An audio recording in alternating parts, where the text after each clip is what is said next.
Hello anh em, chào mừng anh em đã trở lại với channel của mình. Hôm nay mình sẽ tiếp tục livestream tựa game Emblem Warrirors. Thì ở tập trước thì mình đã dừng lại trước khi mà đánh vào cái kinh thành. Thì để tóm tắt lại cho các bạn biết tập trước như thế nào thì tập trước thì sau khi mà hoàn thành nhiệm vụ đi tiêu diệt bọn cướp về ấy, thì Dimitri nhận được một cái bức thư từ kinh thành rằng là kinh thành hiện tại đang bị chiếm giữ bởi một người chú của Dimitri. Thì bây giờ Dimitri đã xin với lại Rhea là xin được hỗ trợ một số kỵ sĩ để về giải cứu cái kinh thành của mình. Thì người mà làm phản là ông chú ruột của Dimitri. Thì bây giờ mình sẽ bắt đầu tiến vào kinh thành để mà giải cứu kinh thành này.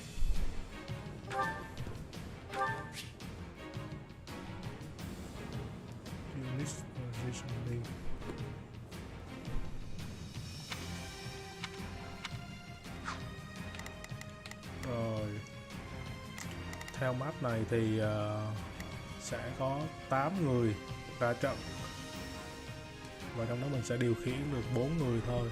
8 người ra trận điều khiển được 4 người. Ok, xem nào.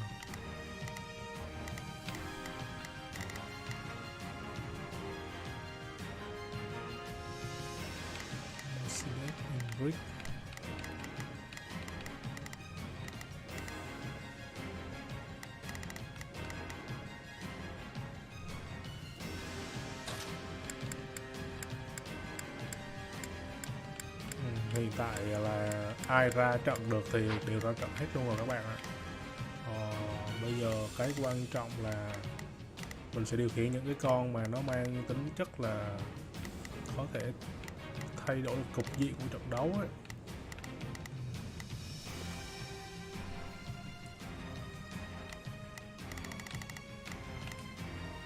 Rồi nhớ bạn thấy cánh bên trái nè, cánh bên trái là mình có thể sử dụng ổ Ash để xuyên lên được này. Ở giữa và cánh bên trái bên dưới là có Dimitri. Rồi ở giữa và cánh bên phải bên dưới là có một bên chính này. Mình cần một người có thể đánh được cái cánh ở bên kia nữa. Căng nhỉ. Ok, mình sẽ đổi deal để lấy khả năng coi là mình sẽ lấy Phoenix hay là lấy gì ra. Ok, lấy Felix đi. Lấy Felix, ok.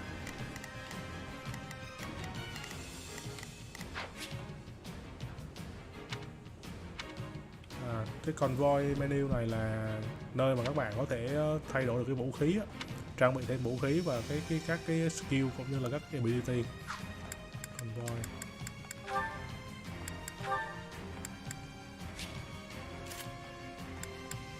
Ở đây có một cái phím tắt là cái nút Y á, là các bạn có thể optimize, tức là các bạn có thể auto setup những cái vũ khí mà nó đang tốt nhất dành cho cái nhân vật của mình á. Đồng thời nó sẽ thay đổi được cả cái combat hạt và cái magic này luôn, thậm chí là cả battalion. Ok, mình sẽ optimize hết. Xem có cái đồ gì ngon thay luôn. Hết còn ngon rồi, ok. Rồi bây giờ mình sẽ nhìn lại cái map một tí. Ở đây mọi người để ý này, mấy cái dấu X này này, tức là nó bị chặn lại và chúng ta không thể tiến công lên được. Thì ở đây á, có một cái đường để dẫn đến cái con boss cuối này. Con boss cuối của cái map này là con Rufus nè, là chú của Dimitri á. Chỉ có một cái đường này thôi. Và trên cái map này các bạn thấy là chúng ta sẽ chiếm giữ rất là nhiều cái stronghold này. Một cái check ở đây.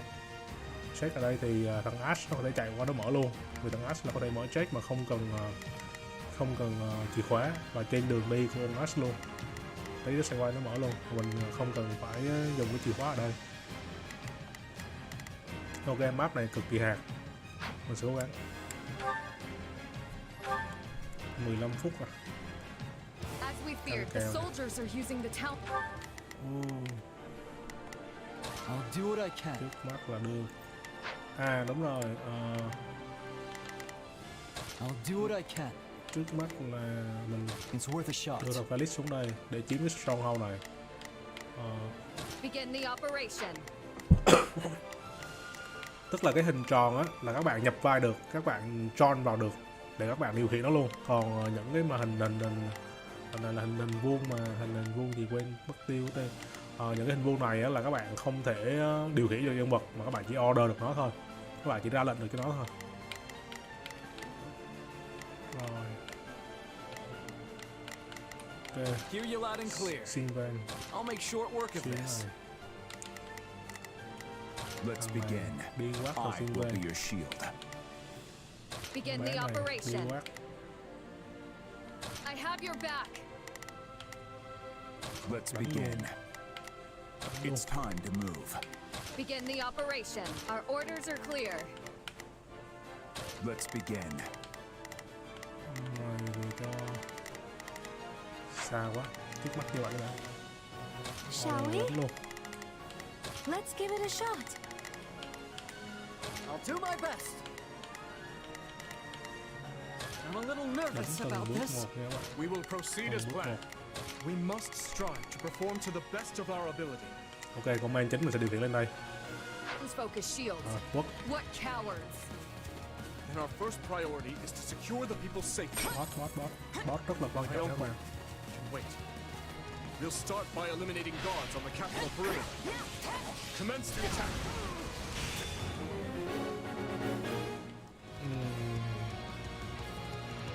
Rất nhiều là stronghold, đúng như mình dự đoán là chúng ta phải chiếm gần như là toàn bộ các cái stronghold này. Phải chiếm giữ toàn bộ stronghold này rồi các bạn. Ok, từng bước một thôi. Map rộng quá. This will go faster if we split into two groups. Portion. Let's take the stronghold. Cái game này các bạn giống như là một đại nguyên soái vậy. Các bạn điều khiển quân của bạn như thế nào cho nó hợp lý. Còn không là các bạn rất là khó pass. Almost broke a sweat there. Next. Rồi ngang đây là bị siêu lại rồi. Ok. Mình sẽ Not a problem.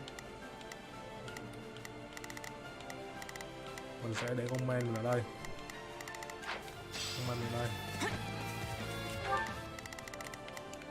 Cái này chiếm được rồi nè. Begin the operation. Bên này đang chiếm. I'll do what I can. It's worth a shot. Begin the operation. Đánh mấy Our con bay orders này are clear. để chiếm giữ lại mấy người đã. Bên này chưa xong rồi sẽ qua đây. Let's start the attack. Stand down. Rồi chiếm được luôn rồi. À ba đó mình không điều khiển được, chiếm được luôn rồi. Rồi như các bạn thấy nè, chiếm xong rồi á, cái chỗ này nó sẽ mở ra nè, nó không còn dấu X nữa nè. Bởi vậy chúng ta phải chiếm dần lên. Ok, cánh trên này. Shall we? Đánh mấy con bay nè, chiếm bay đã. Let's begin. It's time to Hear you loud and clear. I'll make short work of this. We will proceed as planned. Vẫn chưa mở được rồi này. Ok, Perimeter is secure. Things should be easier now that we know our backs are safe. Open the gates and seize the town. Thành thủ anh lính đã. Ensure no harm comes to the people. Rồi, cửa đã mở rồi. À, mở vào trong này trước hả? Ok. Hear you loud and clear. I'll make short work of this. Shall we? Let's Đánh give từng it a shot. bước một. let's begin. Mày đi vô quát thôi. Bên này có nước đi không? Không có. Toàn là gặp bất lợi không à. Đi quá, I đi. will be your shield. I'll do my best. Tấn I'm a không little còn. nervous about this. Ok. Dimitri sẽ bay thẳng đây luôn. Ferdiad Then, is large. We should divide and conquer. Đây, bên này nữa. I'll do what I can. Alex. It's worth a shot. Not a problem. Đây. I've got this. Begin the operation. Our orders are...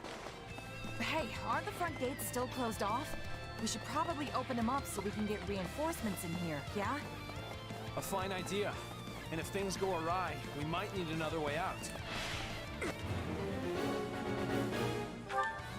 Lại nữa. À đây. Đánh trở xuống đây. Well, he's about. Clearly, that apple did not fall far from the tree. To think they would involve innocent people. We must end this battle as soon as we can.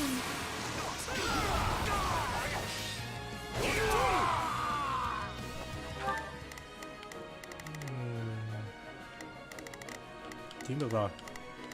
Mình sẽ cử con Felix sang đây. Cử con Begin the Felix sang đây. operation. Our orders are clear. I'll do what I can. Felix. Đánh thằng bay It's hả? worth a shot. Not a Men problem. chính vào đây. I've got this. Bên này đánh chưa xong rồi. Xong rồi, bên này xong rồi. Hear you loud and clear. Mình đang điều khiển Dimitri. Hear you loud and Xin clear. Frank vào đây giúp đỡ I'll này. make short work of this. Shall we? Dimitri sẽ lên đây. Let's give it a shot. We will.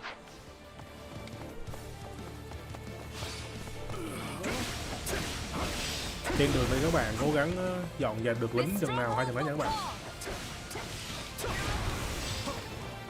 Rồi, xong rồi hết rồi. Start the attack. Né này.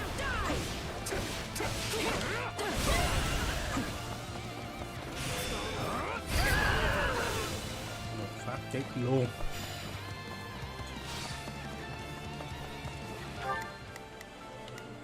Tụi mình chặn đi hơi xa rồi.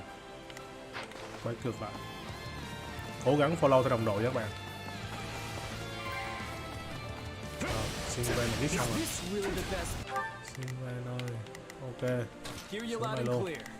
I'll make short work. I'll do my best. Cho ông Ash giết thằng bay này, I'm a chiếm little bay. nervous about this. Các bạn nhớ để ý mấy cái điểm chấm đỏ này rất là quan trọng nha các bạn phải chiếm bay nha. Đây này, các cái bay mà nó màu đỏ như đây, cái bay màu xanh này là có người của mình rồi, là mình chiếm được rồi. Còn có cái bay màu đỏ này, có cái hình người màu đỏ này, cái hình cục cờ màu đỏ này, các bạn phải chiếm cái bay này.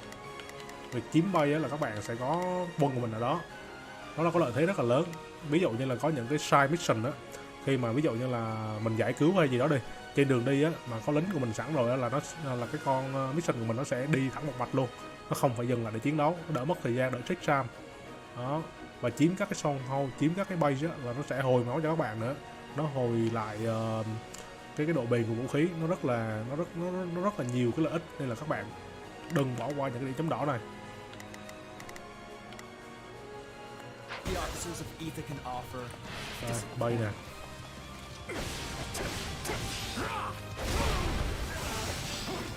Rồi, giờ đánh thì tầm nào hay tầm mấy. Let's take the. Cánh bên này sao rồi? Vẫn chưa xong. Còn người ta đang chiếm base. Xin về. Giết xong rồi nè. I'll do my best. I'm a Thằng little luôn. nervous about this. Con bé này Mercedes chiếm được bay rồi. Đi xuống đây giúp luôn. Ok. Stronghold. Đi xuống nào. Xong rồi rồi. Con mang chính mình đã chiếm được rồi.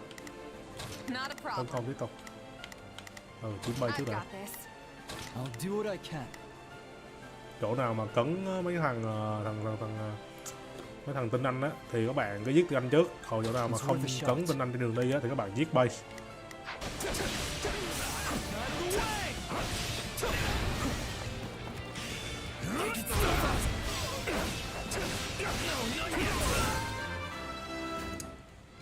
Level up. I must keep aiming higher.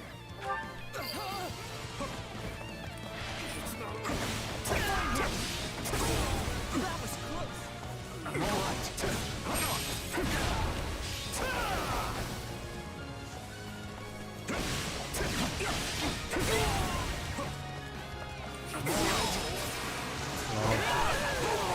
Mình rất thích với cái lúc mà phá khiên này. Tới đây rồi. I'll do my best. I'm a little nervous about this. Let's begin. It's time to move. Shall we? Let's give it a shot. Hear you loud and clear. Phần này là cho di chuyển lên sẵn đây luôn. Chỗ I'll make này short dư work of người rồi, this. không cần thiết và nhiều người đến như Not a vậy. problem. I've got this. I'll do what I can. It's worth a shot. Begin Nice, the I'm good. operation. Con bé này không đưa mình được đâu, con bé này kéo về thôi. Kéo vào đây, quát I này, have giết your tính. back.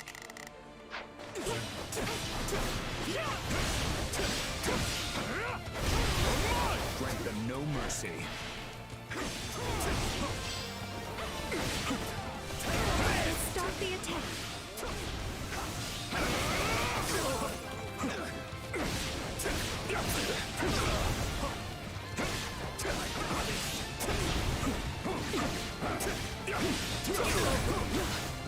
Rồi, In that case, fling open the gates.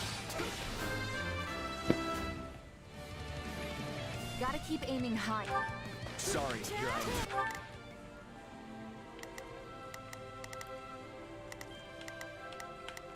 cho mang Not a chính lên problem. đây. I've got this. I'll do my best. Ash đi giết con I'm a bay little này. nervous about this. Let's Thằng begin. này. Xem nào. Thằng này lên quát này trước. I will be your shield. Shall we? Let's... Stole your thunder there. Rồi, cổng thành đã mở. Cổng chính là mở rồi. Cổng chính vào thành là mở rồi các bạn. Your Highness, you're all right. Trục giữa này là We should have cái never đoạn let it này. come to this. Đoạn này mình sẽ chuyển qua điều khiển con men vì Seek to make a Dimitri nó không có lợi thế ở chỗ cái khu vực này. and help me reclaim the control awaited this. Take a breather. Đây, nay thì mình là có lợi thế đối với lại con. Do this for His Highness.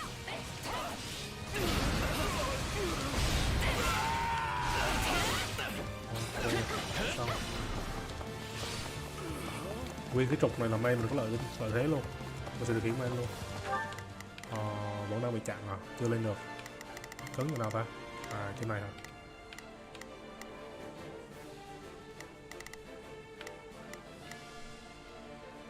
Begin the Đi ra operation. đằng này đi.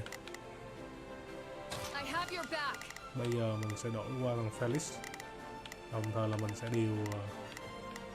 điều con May mình chạy ngay Not a trước này. problem. Điều May đây, giết cái bay kiếm I've bay này. got this.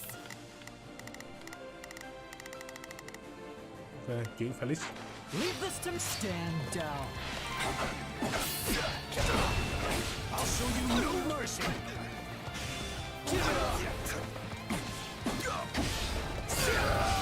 Xong.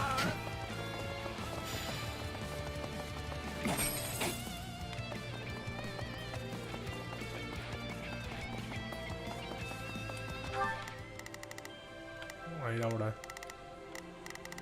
Main chính mình qua đây rồi. Hear you loud and I'll make short work of this. Let's begin. Đánh mấy con bay It's trước này. time to move. Felix di chuyển qua đây. We will Ok, proceed as được planned. mở rồi. Dimitri chạy thẳng đây luôn. We must strive to perform to the best. I'll do my best. Đánh I'm bay a này. little nervous. Shall we? Let's give it... Lên. Các bạn phải chuyển đổi linh hoạt giữa những nhân vật mà nó có cái lợi thế đối với lại những cái con top 5 hoặc là những con boss á. Để làm gì khi các bạn đánh những cái con có lợi thế là các bạn thấy cái khiên cái nào nó vỡ nhanh không? Cái khiên cái nào nó vỡ rất là nhanh, cái Sun Go á nó vỡ rất là nhanh. Thì các bạn sẽ giết được những cái con top 5 hoặc con boss này nhanh hơn nhiều. Forgive me, my lord. Đó là cái lợi thế lớn nhất mà khi mà đối đầu với đối thủ mình là cái lợi thế. I see our enemy is somewhat confident. Deal with this Viscount climb. Đấy này. Cái khiên cái nào nó vỡ rất là nhanh. Worry not, Cornelia. We will save Prince Dimitri from that vile Tất puppeteer. nhiên đam tăng một phần là, nhưng mà cái khiên này nó quan trọng này. Rồi, quân địch đã có quân tăng cường rồi, để mình xem lại cái map để xem nào. Hiện tại là quân địch nó đang điều người xuống vào cái vùng trung tâm này. Thì bạn comment chính mình đang ở đây, comment chính mình đang gặp bất lợi này. Nếu là vậy là phải điều comment chính về. Nào đây, Ash có lợi thế, Felix và bên chính là không có lợi thế này. Ok, Dimitri vẫn ở đây, mình sẽ điều tầm đây đi đi qua kiếm cái này. Một main chính giữ ở đây luôn, không để Dimitri qua đi, đưa main chính về, rút main chính về, vì main chính nó sẽ giúp ích được ở những cái stronghold này nè, các bạn thấy không, những cái stronghold vẫn chưa mở cửa này. Mình sẽ điều vào đây giống như vậy này. Rồi, xin về Shall we? anh em ta đi bắt này luôn. I'll provide assistance. I'll do my best. Ok, bây giờ mình sẽ điều khiển Ash qua cánh này nó lợi thế nhiều. I'm a little nervous. We need to take care of those soldiers before we're boxed in. I suggest we again divide our soldiers to deal with the multiple threats, Your Highness.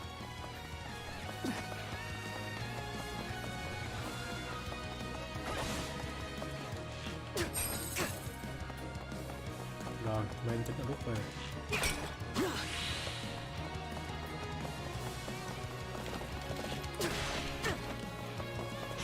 I'll do what I must. Ôi má ơi, đơn giản quá rồi mà.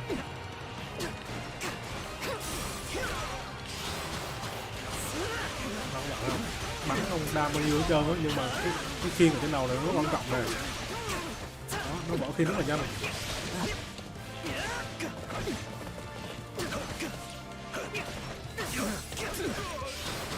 Bỏ khiên càng nhanh thì giết cái càng nhanh. Rồi, bỏ khiên rồi, bắn thôi.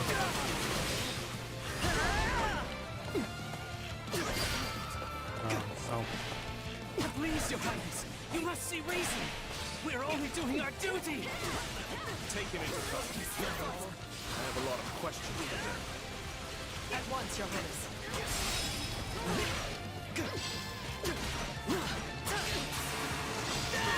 Luôn. Rồi, con đây đi rồi chiếm được rồi nè.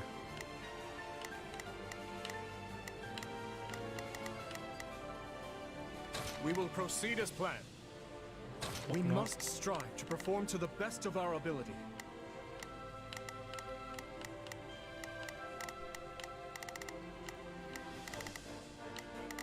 Okay.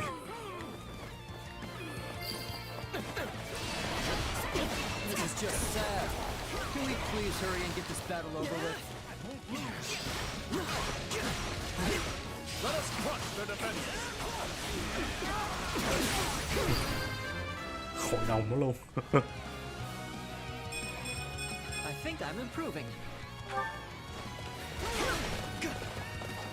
Rồi, di chuyển tiếp nè.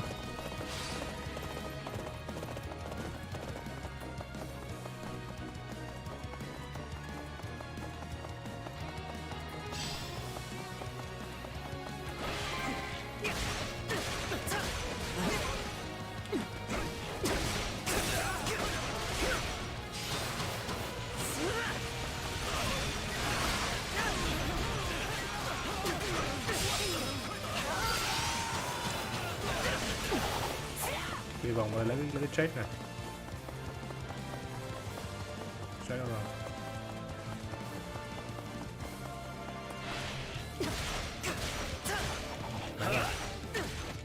Mấy con cung này máu giấy.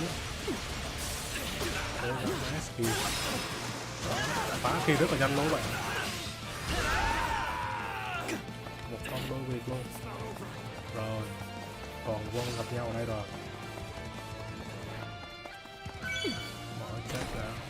Nó không cần chìa khóa, cái này là cái skill, cái năng lực phụ của nó. Nó sử dụng nó hết trơn rồi. Cái này chưa chiếm rồi ta. Ủa, sao lỏng rồi.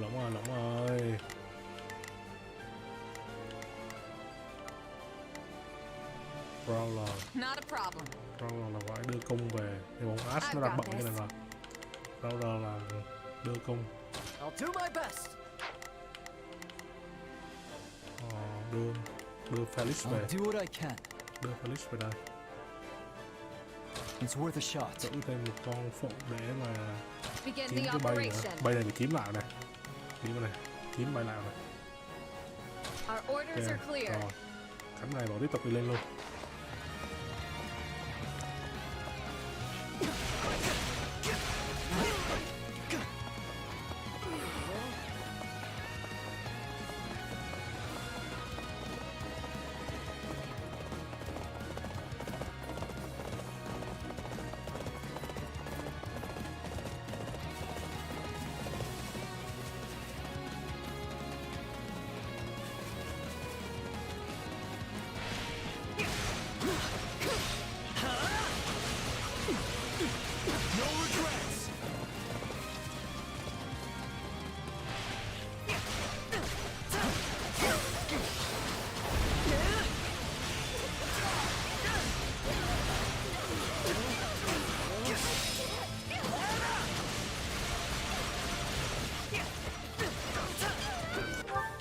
Kia này sẽ đông rồi.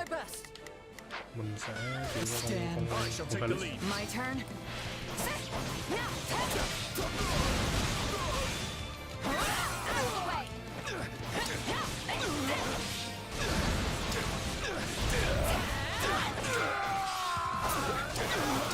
Thank the goddess we were able to keep the people out of harm's way.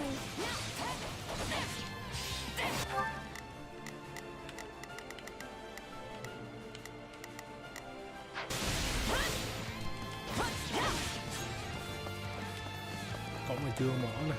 Mình giết được 2 con này do là cổng nó mới mở được.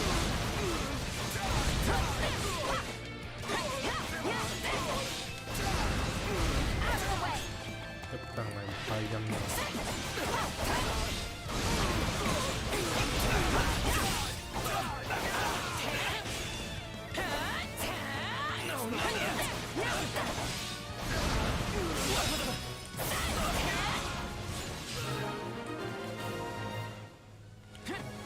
The town should be safe for the time being.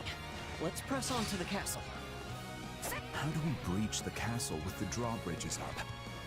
These people are hopeless. Cái cổng như này nó vừa hạ xuống rồi các bạn. Cổng này vừa hạ xuống rồi. Để mình xem tiếp nào. Ok, cứ tiếp tục rồi. Vastly outnumbered. Unleash our units from the strongholds and crush them all. Rồi, cổng mở rồi. Felix đâu? I'll do what I can. Tiếp vào đây. It's worth a shot. We will proceed as we must strive to perform to the. Hear you loud and clear. I'll make short work of this.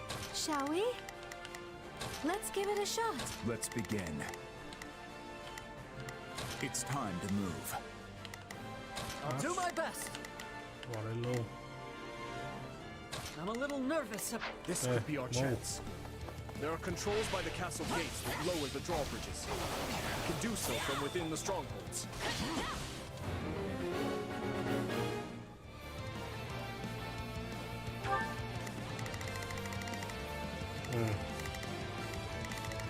Hai cánh quân của mình là có thể đi vào được nếu như mà mình giết 2 con chiến nhân 2 stronghold đây nè, để hạ 2 cái cổng thành ở đây xuống các bạn này. Ok, sẽ đánh dần lên. Your Highness, the troops that escaped the castle have taken up position in the surrounding strongholds. Won't do. We must retake them at once and ensure the town is safe for coup. Phát 2 con.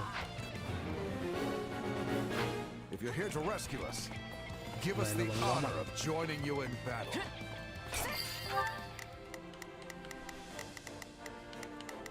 Mang chạy về luôn.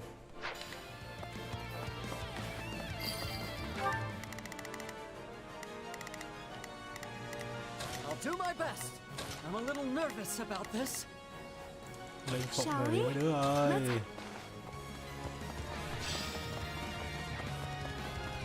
Let's take the stronghold.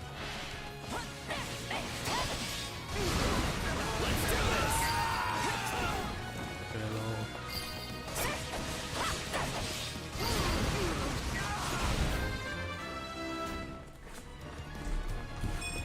I'm strong.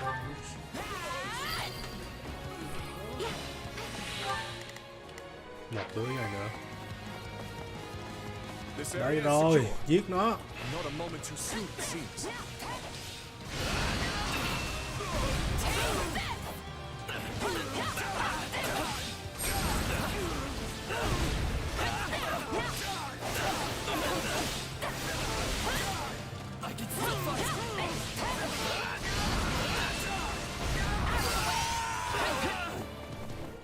Xong.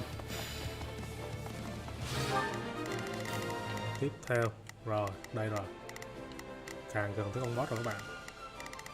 Để xem chỗ nào chưa chiếm. Giết con Begin bay the này, our một orders bay. are clear. Không được mất một mảnh đất nào cả. Ok. Rồi, toàn quân dồn ra I've luôn. got this. Con Ingrid này là giết Begin the bay. our Xong. Đây. That's the last of the strongholds. Things should be much quieter around here from now on.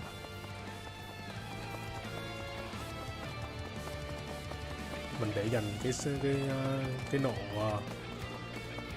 nộ tấn công nãy giờ mình chưa xả luôn nè.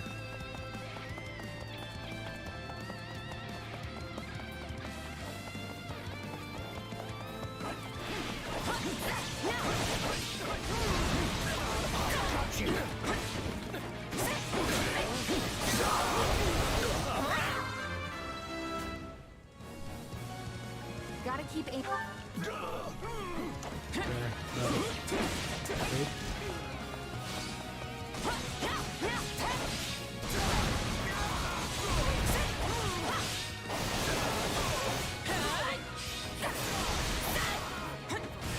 Xả nổ.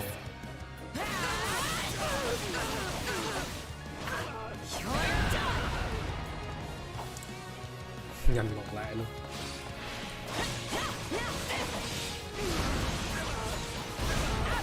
Một base. Hai con này. We will proceed as Dimitri sang planned. đây. We must strive. Hear you loud and clear. Xin vâng I'll sang make đây. short work of. I'll do my best. I'm a little nervous about this. Begin the operation. Our orders are clear. Ok, thường tới boss rồi các bạn. Vô.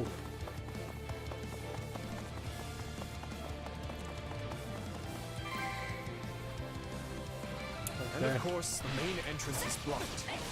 We need to find another way in. Hai cánh đều có cái Let's take the stronghold. cơ quan nó đều mà hạ cái cánh thành của hai bên xuống. Let's take it for ourselves. Well done. Now to lower the drawbridge. Ok, một bên xuống. Good. Now, Roller.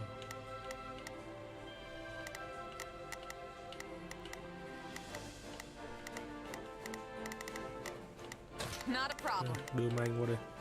I've got this. we will Đưa mang proceed qua as Dimitri planned. qua. We must strive to Begin the operation. Our orders are clear. If we lower the other My turn. drawbridge, we'll be able to attack the enemy from both sides. Clearly underestimated the royal wealth. Time for someone to put him in his place. Let's get that Đưa bridge xong rồi. down. Chạy đâu vậy bọn, chạy đâu vậy? À xong rồi. Where are the controls? Xong rồi nhưng mà chưa mở cổng thanh.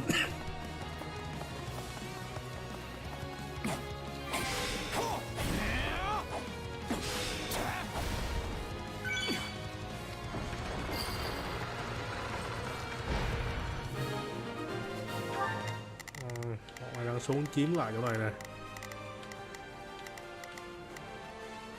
I'll do Đưa my Ash best. qua đây giữ. Defend I'll nè. back them up. Let's begin. Đi qua defend luôn. I will be your shield. Bất cứ ai mà có lợi thế đưa qua giữ hết. Một người nữa.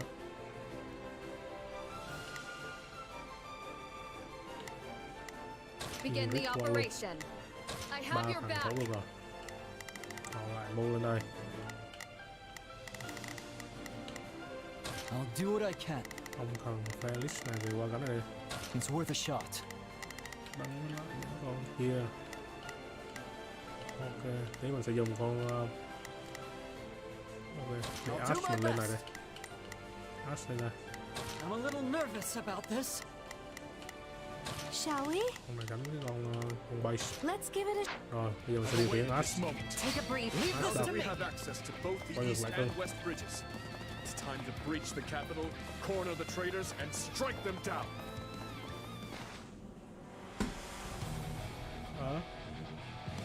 Cornelia, ác nghiêm. My, this is your lucky day. I've decided that you deserve my Cái bà này là bà đứng personal sau tất cả của những cái chuyện này mọi người. Bà này là bà quân sư đây. Còn đây là thằng phản loạn này. Đây là chú của con Dimitri đây. Đây là thằng phản loạn. You truly are whimsical. Will today mark my death or his? Trong quá trình chơi á, mình có nhặt được một cái bức thư nói về một cái cuộc tàn sát. Khả năng cao thằng này là thằng dính líu tới cuộc tàn sát đó.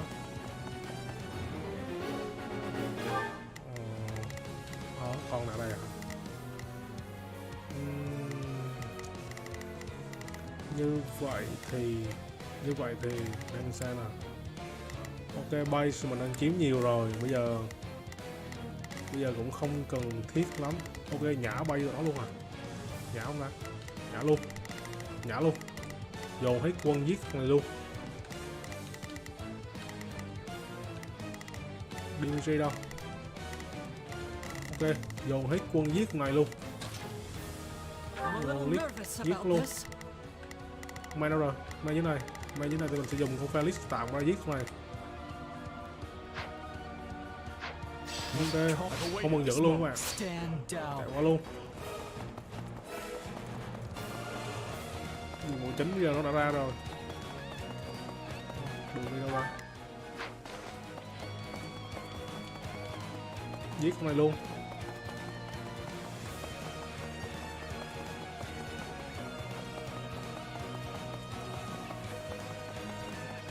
Đâu rồi? Mở rồi.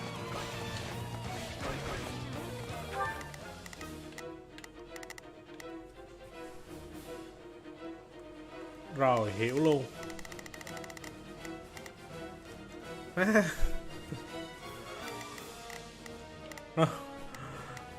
Cửa chưa mở, không qua được, khổ. Ok, vận ngoại thủ.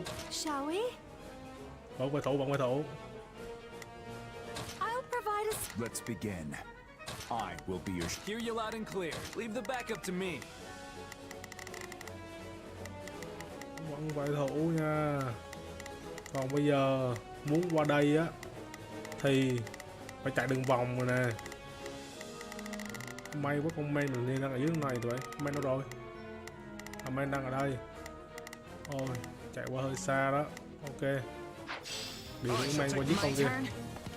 I won't let Cua lại anyone men near ơi. the stronghold. Come on.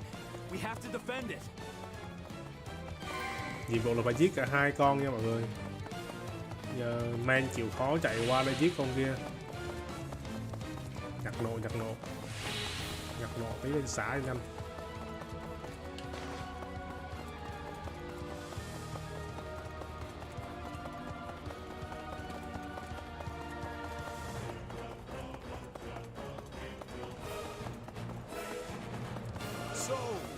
Bọn đưa vào đi đường vòng nè.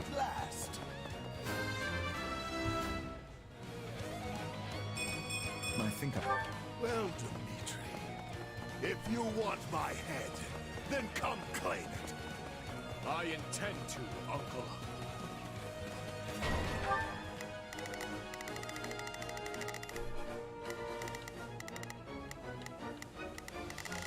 Bọn đang thủ.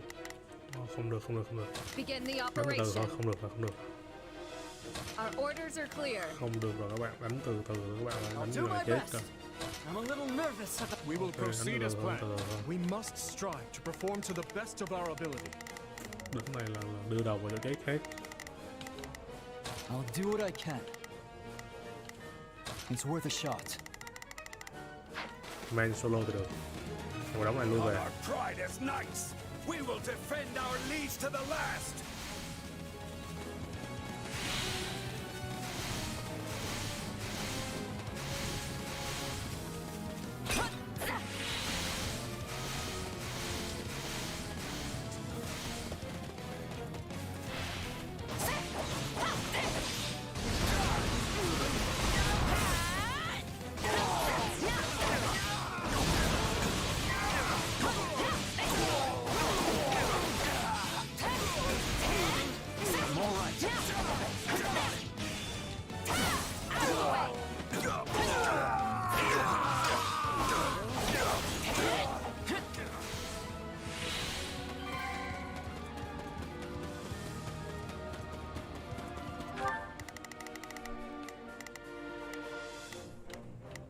I'll do my best. I'm a little nervous. We will proceed as planned. We must Begin the operation. Our orders are Không việc gì clear. phải vội cả, đánh từ từ. Thấu được rồi nè, thấu được rồi nè. Let's begin.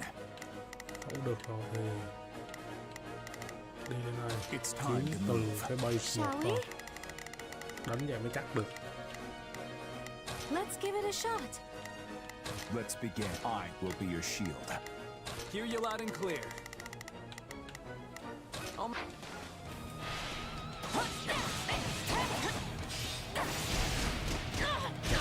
Né rồi nữa. Here it comes! You're done!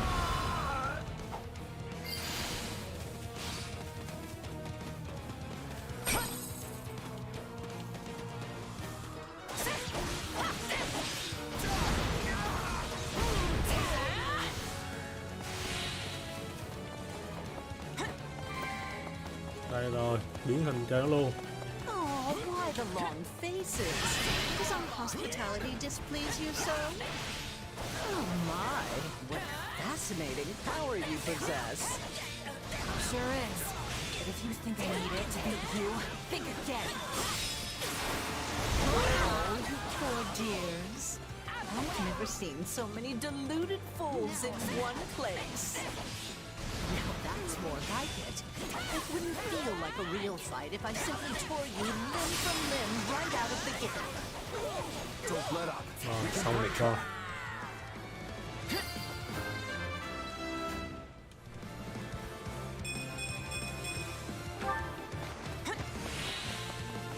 Look at me getting wrapped up in...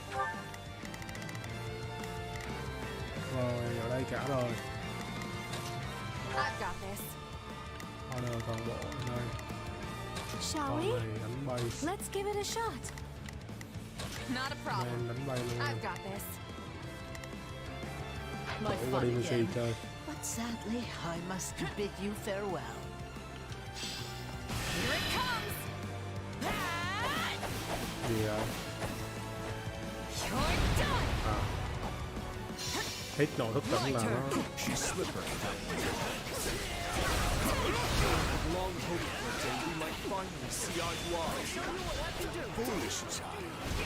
A man and a monster can never come to common terms. Household Darius has endured the most. trời ơi đang hấp dẫn lên level. Ludicrous of accusations because of you. And yet they're all true. Just see how you use that monster in an attempt to seize the throne. What right do you have to rule Nó over thở luôn. me? You barely rule yourself. Cô mình đông quá mà. Ok. Xong phim. Done. When I had the chance. Đã về được bộ phản loạn rồi các bạn. Your Highness, Ồ, khinh thành này we are đẹp moving dữ ha. Rufus to a cell and Đẹp quá. preparing him for questioning. Game này nó làm Good. Thank you. đồ họa đúng đỉnh thật I luôn will á. join you shortly. Nếu mà xét về một cái game mà gọi là Warrior, game hack and slash á, thì game này quá And đẹp các now, bạn. victory is ours. Mystery.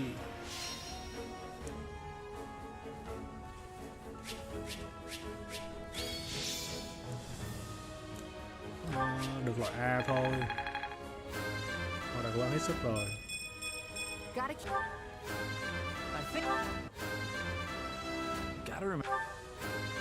Đây là đồ phớ luôn. Sao A ta? À, cái thời gian hoàn thành nó hơi bị lố một tí các bạn. Nãy mình bị mix cái chỗ kia không là mình đủ thời gian luôn rồi. Các bạn chơi, các bạn rút kinh nghiệm nha.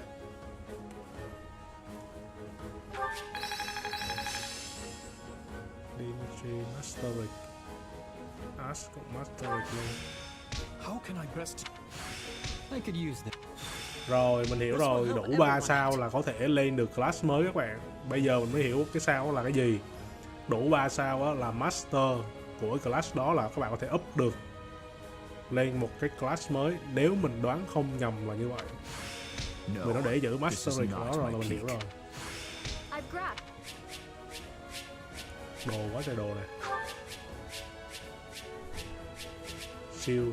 Cái siêu này là để pass cái certification exam, là cái pass cái bài thi test để mà chuyển lên cái class mới đó các bạn, up class đó. Trời, tiếc chưa, không được là S. Rồi gì đây? Something you feel like saying? No. All traitors get put to the sword. Đây. Xử tử luôn à? Xử tử luôn. Dimitri xử tử luôn. As king. Final words? None for you. But tell me something, boy. Does it trouble you to slay your own kin? What a surprise. I did not think you capable of sympathy, craven monster that you are. Yes. But either way, I do what I must. Well, to perish by your hand, it is a fate that I much deserve. Chết luôn. Wow, nổi da gà các bạn. Dimitri. Chú nó đó các bạn. Nhưng mà chú nó là làm phản đó. Nó buộc phải xuống tay với người trong hoàng tộc nó luôn. Which leads the lords Elidor, Mateus, and Clymen. We believe they, as well as many powerful Western lords, were accomplices in the assassination of the late king. Một ai đó đang nói về những cái vị lãnh chúa ở phía tây của cái kingdom của đất nước này nè. Along with the Grand Duke, they seem to have received large sums of money and supplies from the imperial nobility. Những cái thằng lãnh chúa ở phía tây này nó nhận tiền và cái đồ trợ cấp của cái đế quốc. Của đế quốc là Black Egles các bạn, của con Edgar ấy. Thinking this to be recompense for the assassination in Dusker, we investigated the link further. Rồi, cái vụ thảm sát ở Dusker này á là có liên hệ với những cái quý tộc ở phía tây. Những quý tộc ở phía tây của vương quốc này á, nó nhận của cải và các cái hối lộ từ phía đế quốc. In 1171, the mage Cornelia arranged for a certain powerful imperial family to come to the kingdom. Cái con Cornelia này là cái con hồi nãy mà mình giết các bạn, nó đứng sau tất cả cái vụ này nè. Thì nó đã sắp xếp cho một cái gia đình của đế quốc đến với lại cái vương quốc này. That's the year when my step-uncle, Lord Arundel, brought Edelgard here in exile. Đó, con Edgar đó. Correct. We think Lord Arundel and his followers were behind the matter. They have deep ties to the imperial household.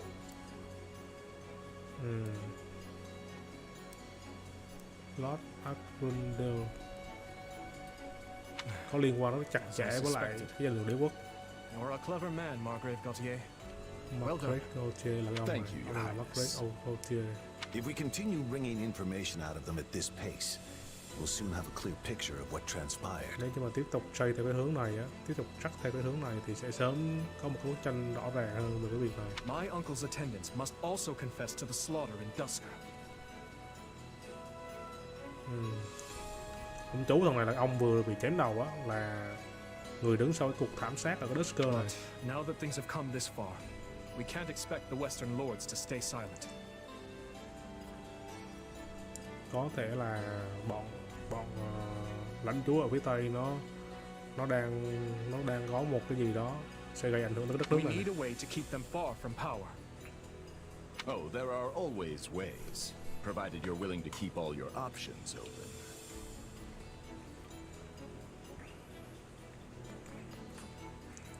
Yes, I suppose so. For now, spread word of what you have found to every palace and pub in the land. That should help keep the lords in check. Nó muốn công bố, thằng DBG nó muốn công bố tất cả mọi thứ về cái cuộc thảm sát này cho toàn bộ dân chúng nghe luôn, là những người đứng ở đằng sau những cái thứ này, mặc dù là Is that wise? If we announce that Rufus was involved in the tragedy of Dusker, mặc dù là người thân trong hoàng tộc của nó là người gây ra cái việc này, nhưng mà nó vẫn muốn công bố luôn, vì nó không muốn những người trong dân chúng của nó mà biết bị che giấu đi. Nó muốn tất cả mọi người đều phải biết hết. I've always admired that candor, Your Highness. Yet such news is sure to create a degree of unrest in the kingdom. Mặc dù là có thể gây ra một cái làn sóng phản đối rất là mạnh mẽ, nhưng mà So you suggest we bury the truth? thằng DBG nói này, thằng DBG nó không muốn chôn vùi tất cả những cái thứ này, nó phải muốn đem tất cả những thứ này ra khỏi ngoài ánh sáng luôn, để mọi người có cái niềm tin vào nó, vào cái vương quốc này mà không bao giờ bị phá vỡ. The kingdom is ever to part ways with our bloody past. This is the path we must walk. fine words, though I doubt they'll appease the people of Dusker. Nor the rest of Fargus, many of whom will not be so quick to forgive. We thought you might say as much, which is why His Highness and I have devised a solution. Cái đám quý tộc này á, nó sẽ phải chịu trách nhiệm về cái vụ tàn sát ở cái Dusker này. Cái vụ tàn sát ở Dusker này chính là cái bộ mà đã cướp đi mạng sống của cha thằng Dimitri, tức là cái người vương quốc trước á, cái người quốc vương trước á. I will resign the title of Duke and pass it to my heir. Ông này là ông Rodriguez này là cha của thằng Felix nha các bạn. Thì bây giờ ông đang có một cái ý tưởng là ông sẽ nhường lại cái danh hiệu bá tước của một cái vùng này lại cho thằng con luôn. Chứ ông không ấy nữa. Ông phải chịu trách nhiệm, ông phải một phần chịu trách nhiệm cho cái việc này luôn. It's not wild at all, Matthias. Someone must bear responsibility for what happened in Phải có người để chịu trách nhiệm cho cái những gì mà xảy ra ở cái Dusker này. Will naturally seek to point the finger at His Highness, and we need him unsullied. Vì hoàng tộc là người đã gây ra, thì bây giờ thằng Dimitri nó cũng sẽ phải gánh vác trách nhiệm một phần, nhưng mà bây giờ nó đang cần tìm một người để mà chịu trách nhiệm chính, thì ông Rodriguez này sẽ là người đứng ra chịu trách nhiệm đây. Someone has to get down in the mud and bear the slings and arrows. Rodrigue will abandon his title and work with Dedu to restore harmony between our people. I'm not asking him to take his life.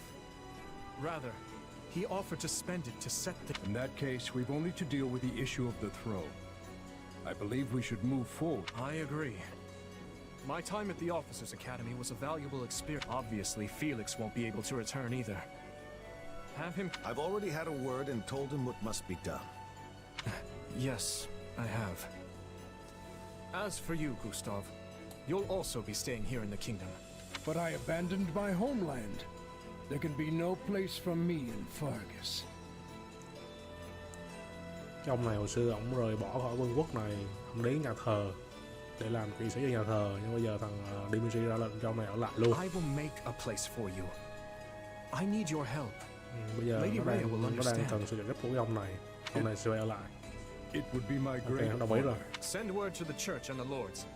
Count Galatea will be in charge of contacting the south. Now, there's another topic I'd like to discuss. I wish to reorganize my army. Since I have you all assembled, I'd like to hear your suggestions. Giờ Dimitri sẽ xây dựng lại cái đội quân của vương quốc nó lại. You're still working, Dimitri? Have you even slept since the battle? Never mind Mày có ngủ sau chiến chiến không? There's a favor I've been meaning to ask of you. It won't happen right away, but I'm considering the formation of a new private army. Thằng Dimitri đang muốn thành lập một cái đội quân bí mật.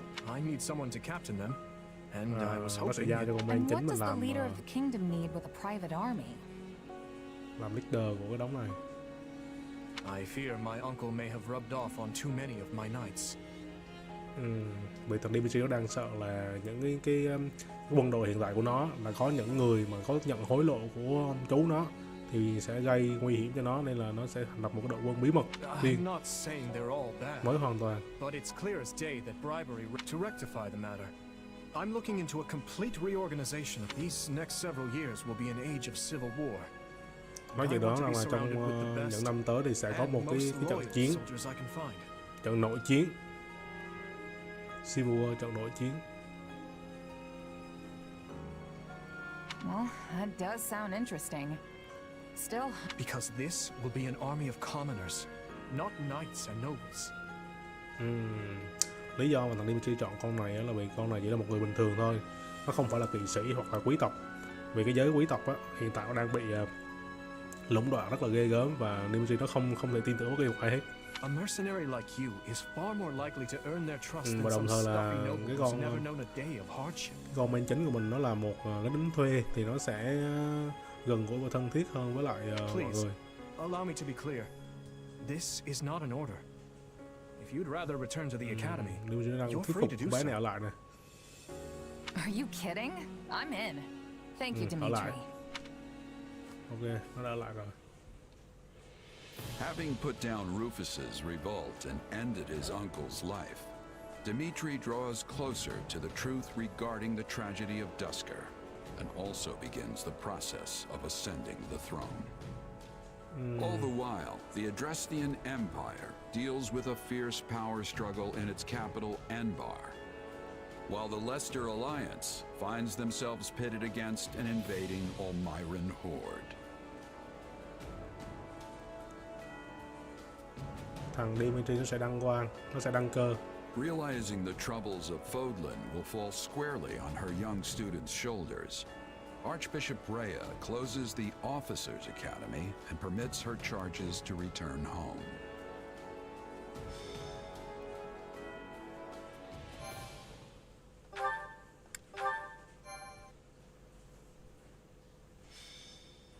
To war. Azure Gleam. To war. It is the end of 1181. 2 years have passed since the Officers' Academy closed its doors. After ascending the throne, Dimitri labors to bring peace to the Holy Kingdom of Fargus. With Edelgard ruling as the Emperor of Adrestia and Claude leading the Leicester Alliance, the three erstwhile schoolmates strike out as the next generation of leaders. A new era is dawning in Fodlan, and much teeters at the brink of great change. The first tremors of a major upheaval rock the land as Edelgard declares war on the Central Church.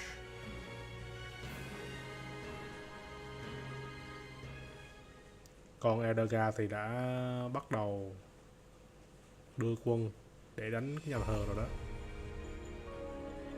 Pardon my lateness, Your Majesty.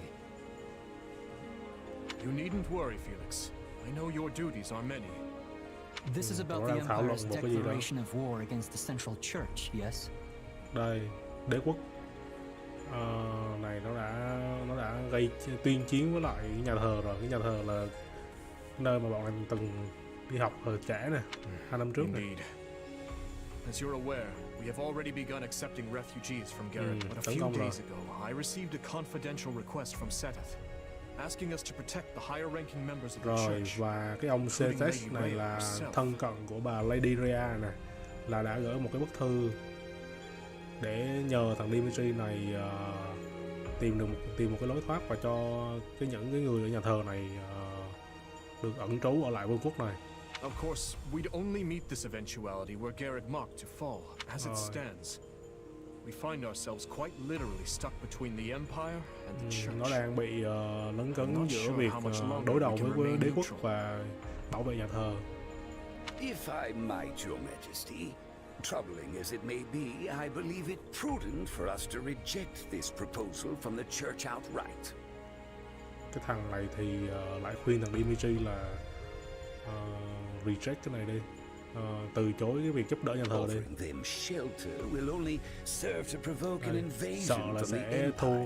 Sợ là sẽ bọn đế quốc nó sẽ tuyên chiến luôn với cả vương quốc.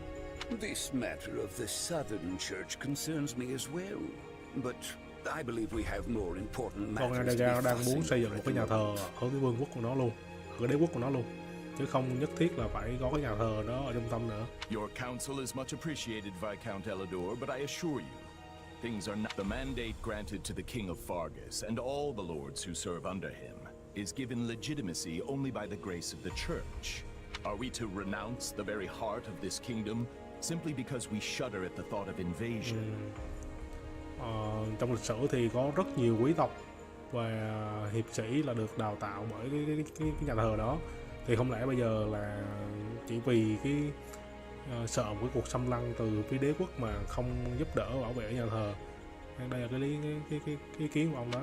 War will always come at one point or another, and some degree of suffering is Chiến purely tranh thì inevitable. nó sẽ xảy ra, You know nó this cứ as diễn well ra as I, thôi, không thể nó tránh được. You dare speak of suffering, do you?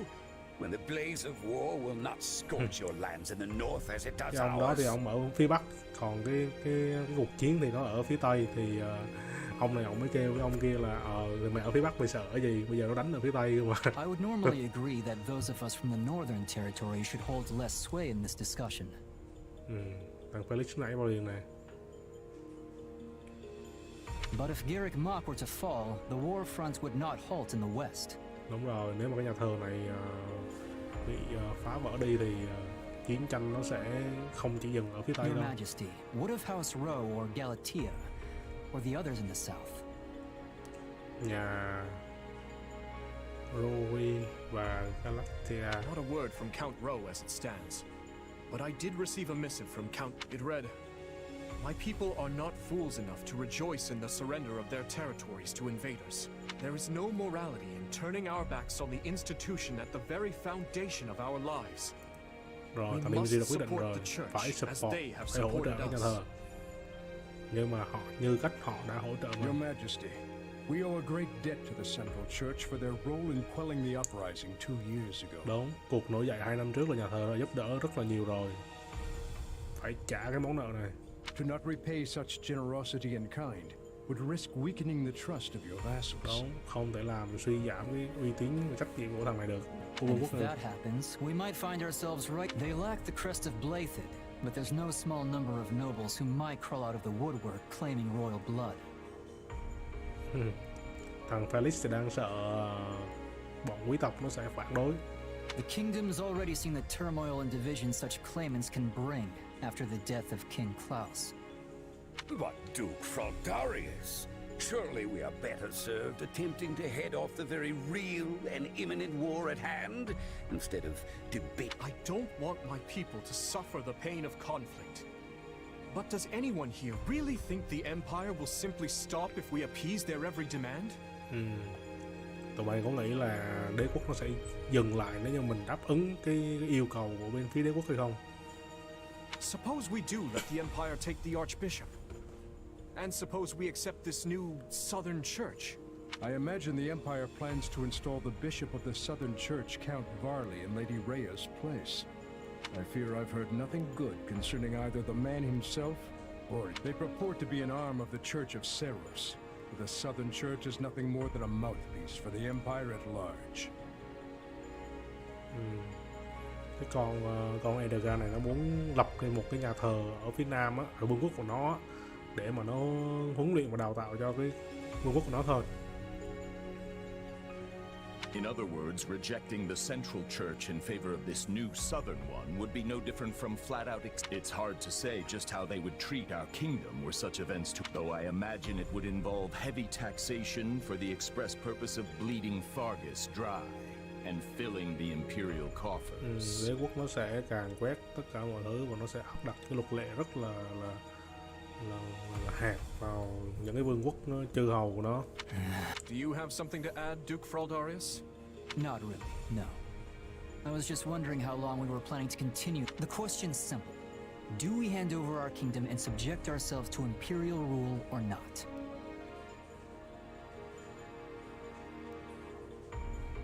I believe the Margrave has been quite clear as to what will happen if we give in to the Empire's demands. We've all been informed of the rapid reformation their region has undergone. many aspects of which I admire, I'm not ashamed to say. But an old, stubborn land like ours isn't suited for such radical new freedoms are not what the people of Fargus need right now.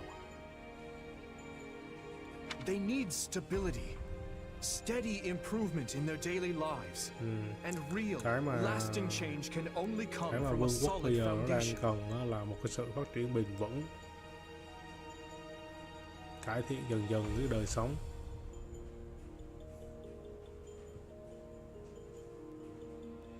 Sounds like your majesty has made up his mind then.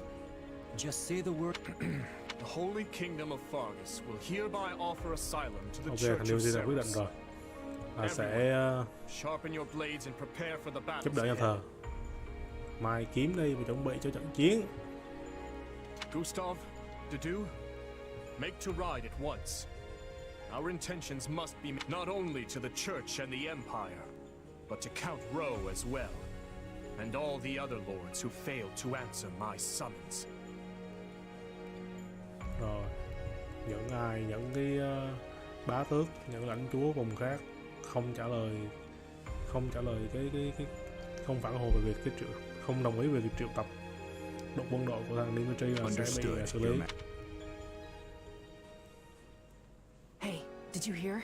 Sounds like we're gonna be going to war with the Empire. Sẽ có một trận chiến với lại đế quốc rồi. Yeah. Ever since His Majesty ascended the throne, we've been fighting battle after battle through every corner of Fargus. Còn này nó đang sợ chiến tranh sẽ diễn ra trên cả nước. But I never thought we'd be going toe to toe with the actual Empire. Don't worry. It'll start feeling very... You know, that might be the single worst attempt at I can't help but wonder, though. What happens to Fargus now? I feel like things have been steadily improving lately, but not everyone favors His Majesty as I... Yeah, I hear the grumbles too. But there's not a ruler in the world who doesn't have their fair share of critics, right? All I know is, we wouldn't be where we are now if not for him. I mean, look at me. Saddled with some mysterious power we don't know anything about, and he still chose to put his faith in me. It's only right I return the favor in kind. Oh, and speak of the devil. Am I interrupting something? Dimitri tìm món này. No, of course not. So, you heard all that, huh? More or less. I apologize for the interruption. Có gì But there's quan an trọng urgent với nhau. Anything There is. As you know, we've offered asylum to the Central Church in their efforts to flee the Empire. Nhà thờ đang chạy trốn khỏi As such, sự truy đuổi we đế are quốc to này. escort the Archbishop herself to the royal capital at once. Dimitri sẽ đón những người của nhà thờ về We cái kinh thành. expect heavy pursuit from the Imperial forces, so I am assembling a team of those I trust most to assist in the mission. Rồi, mission mới rồi, đi giải cứu và đi giúp đỡ mở đường chạy thoát cho cái đội nhà thờ nó về Of course, kinh thành. I'll be leading my own regiment into battle, but I was wondering if you'd be willing to accompany me. Is that it? I'd be glad to. How are things? Grim.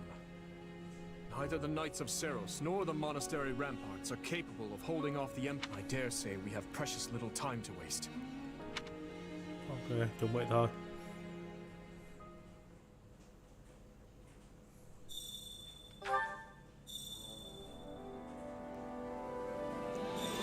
Ồ, cái gì đây? Doanh trại quân đội hả?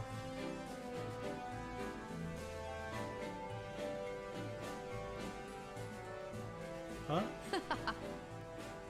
Lều của con này à?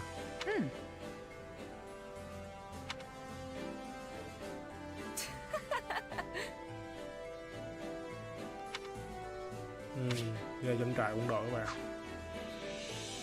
That reminds me. How tiresome. Base camp. Ok.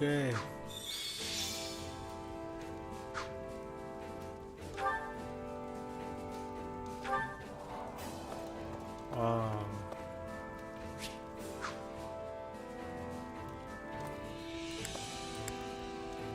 Có thể là có rất nhiều tính năng mới trong cái base camp này các bạn. Ok, cảm ơn các bạn. Buổi livestream của mình hôm nay đến đây là kết thúc. Cảm ơn các bạn đã dành thời gian để xem livestream của mình. livestream của mình thì sẽ bắt đầu vào 9 giờ vào mỗi tối. Mình hy vọng là các bạn sẽ dành thời gian từ 9 giờ đến 10 giờ mỗi tối mà cùng thưởng thức, cùng trải nghiệm những cái tựa game này với mình. Cảm ơn các bạn. Hẹn gặp lại các bạn vào ngày mai.